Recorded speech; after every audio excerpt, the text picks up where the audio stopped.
नमस्कार। आज के इस एक्सप्लेनर में आपका स्वागत है। आज हम एक बेहद दिलचस्प मुद्दे की गहराई में जाने वाले हैं।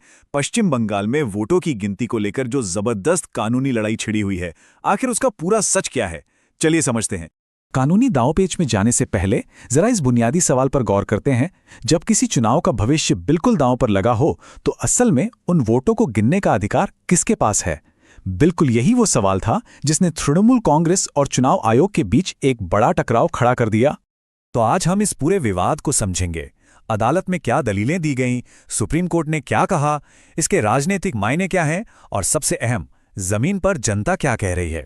चलिए सबसे पहले बात करते हैं इस पूरे वोट काउंटिंग विवाद की शुरुआत की। दरअसल विवाद की जड़ एक प्रशासनिक दस्तावेज था। टीएमसी को एक बड़ी चिंता सता रही थी। उन्हें लगा कि वोटों की गिनती सिर्फ केंद्र सरकार के कर्मचारी ही करेंगे और राज्य के कर्मचारियों को पूरी तरह से बाहर कर दिया जाएगा।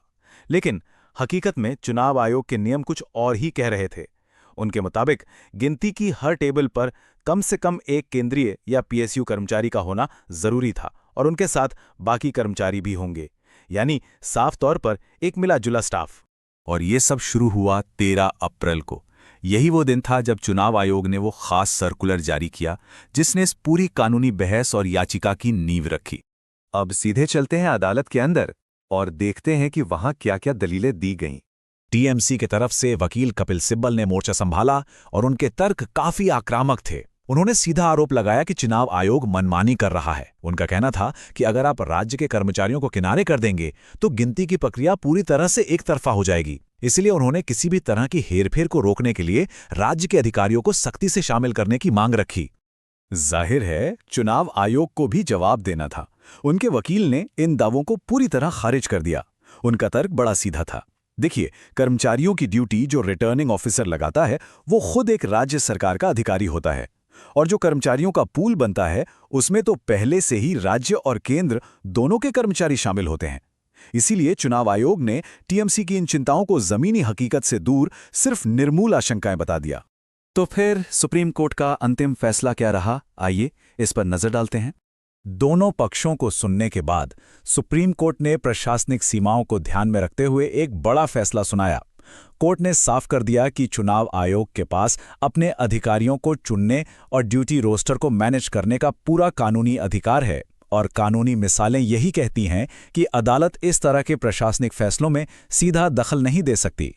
नतीजतन जजों की बेंच ने इस याचिका को सिरे से खारिज कर दिया।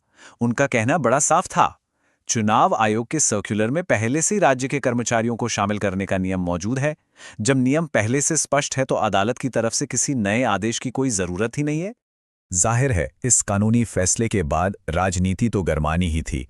अब इसके राजनीतिक असर की बात करते हैं। टीएमसी के लिए ये एक बड़ा झटका था। उनके वरिष्ठ नेता सौगत रॉय ने अपनी बात रखते हुए कहा कि उनका मकसद सिर्फ एक निष्पक्ष गिनती प्रक्रिया तय करना था। उनका सवाल था कि जिन राज्य कर्मचारियों ने पूरे मतदान के दौरान इतनी मेहनत की, उन्हें अचानक गिनती की प्रक्रिया से बाहर क्यों रखा जाए। दूसरी तरफ बीजेपी का नजरिया बिल्कुल अलग था। केंद्रीय मंत्री सुकांत मजुमदार ने इस पूरी याचिका को चुनाव से पहले की राजनीतिक घबराहट बता दिया। उन्होंने पिछले चुनावों का हवाला देते हुए आरोप लगाया कि टीएमसी से जुड़े कर्मचारी संघों द्वारा वोटों में हेरफेर करने का इतिहास रहा है, और इसीलिए निष्पक्षता बनाए रखने के लिए चुनाव आयोग का फैसला बिल्कुल सही था। यहां दोनों पक्ष अपनी अपनी जगह मजबूती से खड़े नजर आए। लेकिन दिल्ली के कोर्टरूम और नेताओं की बयानबाजी से दूर जमीन पर क्या हो रहा था, आइए देखते हैं। पश्चिम बंगाल में जमीनी हकीकत काफी तनावपूर्ण थी। 29 मई को अंतिम चरण की वोटिंग हुई और कुछ ही देर में ईवीएम से छेड़छाड़ के गंभीर आरोप लगने लगे। हालात इतने बिगड़ गए कि मतगणना के ठीक पहले कुछ खास बूथों पर कड़ी सुरक्षा के बीच दोबारा मतदान यानी रीपोलिंग करवानी पड़ गई। और ये कोई छोटी बात नहीं थी। भीषण गर्मी और भारी तनाव के बीच डायमंड हार्बर जैसे अहम राजनीतिक गढ़ में पूरे 15 बूथ पर दोबारा वोट डाले गए। जब उन लंबी लाइनों में खड़े मतदाताओं से बात की गई तो उनकी मांगें बिल्कुल साफ थीं। उन्हें किसी राजनीतिक ड्रामे से मतलब नहीं था।